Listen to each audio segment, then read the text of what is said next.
And so then it'll go on to say, start to articulate, well, what would a more feminist or a more gynocentric science look like, right? So it posits sort of ideas of this. It changes the definition of objectivity, referring to something called strong objectivity, a responsible rationality, and so good section there. And then it turns here to postcolonial science criticism. So this is criticism that comes from what were once colonized countries, so third world countries, right, where science, Western science, was used as a military and political weapon, or was perceived to be used as a military and political weapon, right? So here's where you get into the idea of race, okay, that science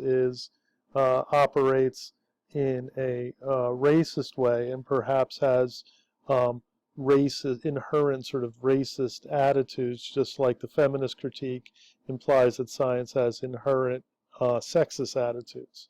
Okay, so this is a pretty compelling argument that's made here, right? Talking about the use and abuse of science. Again,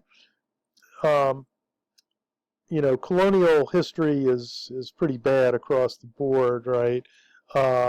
And so science, goes hand in hand with empire.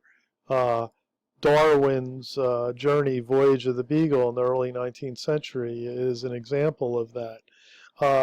So the question is science being weaponized in a political way to do these things, or to operate in a post-colonial or sexist type way, or racist or sexist type way, or is the system itself, the mechanism, the methodology of science itself, is there something inherently genderist or racist about it?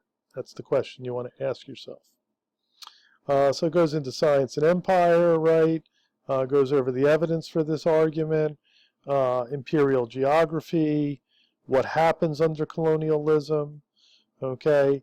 And then, so the big claim that it'll make right here is that not only does science, Western science, marginalize non-Western countries, or it's used as a tool of colonialism, but that Western science appropriates or plunders indigenous populations, indigenous cultures of their own scientific traditions.